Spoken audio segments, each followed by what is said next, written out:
வாழ்த்து எப்படி விட்டுரும்? விடவும் மாட்டோம். மாண்புமிகு பேரவைத் தலைவர் அவர்களே, நம்ம தமிழ்தாய் வாழ்த்த 1891 எழுதின மனோன்மணியம் சுந்தரனார் நம்ம தமிழ் மொழியவே தமிழ் தாய்னு சொல்லி உயர்வா பாடினாரு. இந்திய துணை கண்டத்தை, இந்திய ஒன்றியத்தை அழகிய முகமா சொன்ன மனோன்மணியம் சுந்தரனார் அந்த முகத்தோட நெத்தியில வைக்கிற பொட்டு தான், திலகம் தான் தமிழ் நாடுன்னு சொன்னாரு. இந்தியாவோட நெற்றியில இருக்கிற பொட்டு மாதிரி ஒரு வெற்றி பொட்டு தான் நம்ம தமிழ்நாடு. அந்த பொட்டோட நறுமணம் உலகம் பூரா பரவுற மாதிரி தமிழோட புகழும் உலகம் பூரா பரவணும்னு சொன்னார். உண்மைதானே அது? இன்னைக்கு தமிழ் பேசுகிற மக்கள் இல்லாத நாடுகளே ரொம்ப குறைவு தானே. தமிழும் தமிழனும் இல்லாத நாடு எது? திரும்பவும் சொல்லலாம், தமிழ் ஒரு மொழி மட்டுமல்ல, அது ஒரு பண்பாடு, அது ஒரு நாகரிகம், அது ஒரு சிந்தனை, அது ஒரு அன்பு. தமிழ்னா விருந்தோம்பல், சுருக்கமா சொன்னா தமிழ்னா கெத்து, தமிழ்னா பவர்.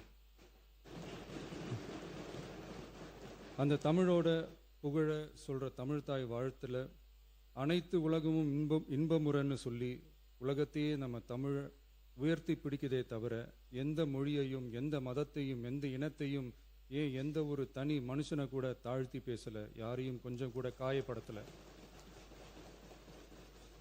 மாண்புமிகு பேரவைத் தலைவர் அவர்களே, நம்ம ஒவ்வொருத்தருக்கும் தனித்தனியா ஒரு பேர் இருக்கும். ஒரு கூட்டத்தில் நம்ம பேரை சொல்லி யாரும் கூப்பிட்டா நாம் ஒருத்தர் மட்டும்தான் திரும்பி பார்ப்போம். ஆனால் தமிழ்னு சொன்னால் ஒட்டு மொத்தமாக நாம் எல்லாருமே திரும்பி பார்ப்போம்ல. அப்படி நம்ம எல்லாருக்கும் இருக்கிற பொது பேரு தானே அது. நமக்கு தமிழ்னு அடையாளத்தை கொடுத்ததே தமிழ் தானே. ஒரு பேரு, ஒரு சொல்லே, ஒரு மிகப்பெரிய வரலாறுனா அது நம்ம தமிழ் தான். அந்த தமிழை உயர்த்தி பிடிக்கிற தமிழை பின்னாடி தள்ளினா தமிழ்நாடு எப்படி பொறுத்திருக்கும்? ஒரு கட்சிக்கு பிரச்சனைனா சம்பந்தப்பட்ட அந்த கட்சி மட்டும்தான் போராடும். ஆனால் தமிழ்னு சொன்னால் ஒட்டுமொத்த தமிழ்நாடும் ஒன்றா வந்து நிற்கும். அதனால தான் சொல்கிறோம், தமிழ்னா உயிர், தமிழ்னா உணர்வு.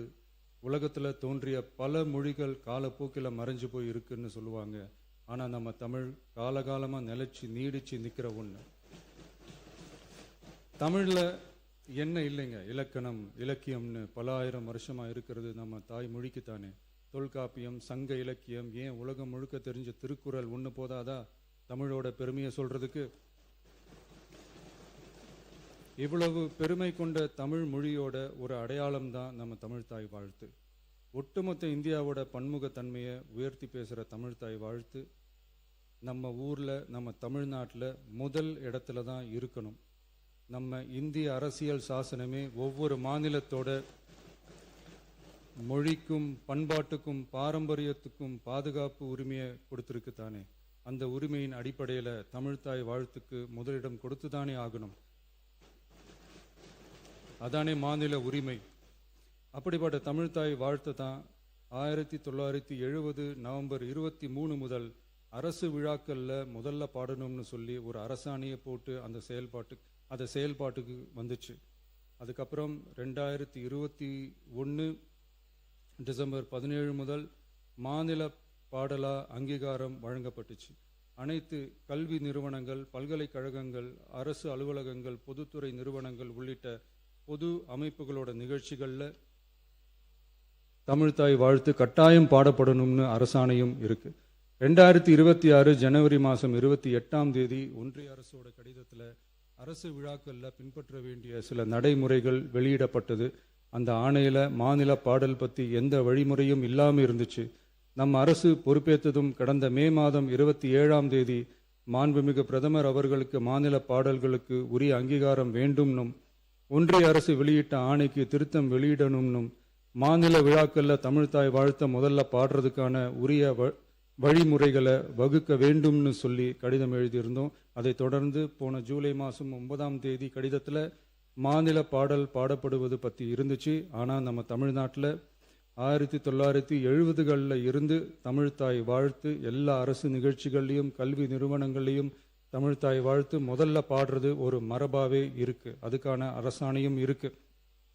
மாண்புமிகு பேரவைத் தலைவர் அவர்களே, தமிழ் நமது உயிர் மூச்சு, தமிழ் மொழி நமது அடையாளம், தமிழ் பண்பாடு நமது பெருமை. அதனால தமிழ்த்தாய் வாழ்த்தின் மரியாதையை பாதுகாப்பதில் தமிழக வெற்றிக் கழக அரசு ஒருபோதும் சமரசம் செய்யவே செய்யாது.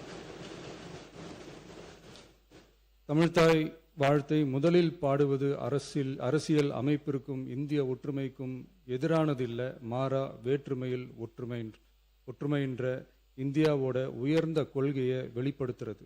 மேலும் தமிழ்த்தாய் வாழ்த்தை முதல்ல பாடணும்னு சொல்றது அரசியல் சம்பந்தமான விவாதமா மாறணுங்கிற அவசியமே இல்லை. இது தமிழர்களின் பொது அடையாளம்.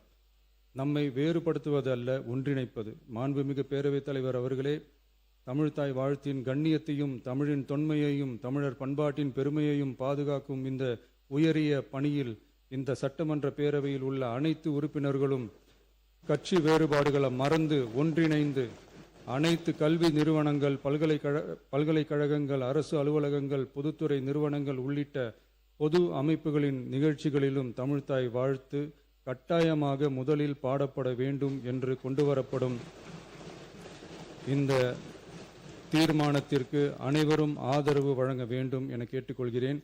தமிழ்த்தாய் வாழ்த்து தொடர்பான அரசினர் தீர்மானம். தமிழ் உலகின் தொன்மை வாய்ந்த செம்மொழியாகவும் தமிழர் நாகரிகம் உலகின் மிக பழமையான பண்பாட்டு மரபுகளில் ஒன்றாகவும் திகழ்வதை பேரவை பெருமையுடன் பதிவு செய்கிறது.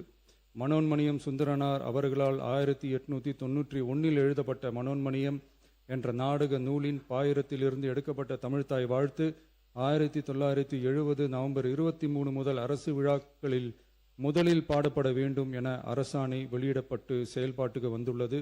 2021 டிசம்பர் 17 முதல் மாநில பாடலாக அதிகாரப்பூர்வ அங்கீகாரம் வழங்கப்பட்டு தமிழ்நாட்டில் அமைந்திருக்கும் அனைத்து கல்வி நிறுவனங்கள், பல்கலைக்கழகங்கள், அரசு அலுவலகங்கள், பொதுத்துறை நிறுவனங்கள் உள்ளிட்ட பொது அமைப்புகளின் நிகழ்ச்சிகளிலும் நிகழ்வு தொடங்குவதற்கு முன் தமிழ்த்தாய் வாழ்த்து கட்டாயம் பாடப்படும் என்று ஆணையிடப்பட்டுள்ளது. இந்நிலையில் ஒன்றிய அரசின் உள்துறை அமைச்சகத்தால் 2026 ஜூலை மாதம் 9ஆம் தேதிய கடிதத்தில் மாநில பாடல் பாடப்படுவது குறித்து தெரிவிக்கப்பட்டுள்ளது. தமிழ்நாட்டில் 1970களில் இருந்து அனைத்து அரசு நிகழ்ச்சிகளிலும் கல்வி நிறுவனங்களிலும் தமிழ்த்தாய் வாழ்த்து பாடல் முதலில் பாடப்படுவது மரபுத்தன்மையாகவும் அரசாணைகளின் வாயிலாகவும் பின்பற்றப்பட்டு வருகிறது. ஆகவே தமிழ்த்தாய் வாழ்த்து தமிழ் மொழிக்கும் தமிழர் பண்பாட்டிற்கும் செலுத்தப்படும் மரியாதையின் வெளிப்பாடாகும் என்பதை இப்பேரவை வலியுறுத்துகிறது. இந்திய அரசியலமைப்பு வழங்கியுள்ள மொழி மற்றும் பண்பாட்டு உரிமைகளின் அடிப்படையில் தமிழ்நாட்டின் பண்பாட்டு அடையாளத்தை நிலைநிறுத்தும் வகையில் தமிழ்நாட்டில் அமைந்திருக்கும் அனைத்து கல்வி நிறுவனங்கள், பல்கலைக்கழகங்கள், அரசு அலுவலகங்கள், பொதுத்துறை நிறுவனங்கள் உள்ளிட்ட பொது அமைப்புகளின் நிகழ்ச்சிகளிலும் நிகழ்வு தொடங்குவதற்கு முன் தமிழ்த்தாய் வாழ்த்து கட்டாயம் முதலில் பாடப்பட வேண்டும் என தமிழ்நாடு சட்டமன்ற பேரவை ஏகமனதாக தீர்மானிக்கிறது என்ற தீர்மானத்தை நான் முன்மொழிகிறேன். அனைத்து கட்சிகளை சார்ந்த உறுப்பினர்களும் இந்த தீர்மானத்தை ஒருமனதாக நிறைவேற்றி தர வேண்டுகிறேன். நன்றி, வணக்கம். மாண்புமிகு உறுப்பினர் முனைவர் கோவி செழியன் அவர்கள் பேச வருகின்ற மாண்புமிகு சட்டமன்ற உறுப்பினர் சுருக்கமாக இதை ஒட்டி மட்டும் பேசி வரவேற்றாமை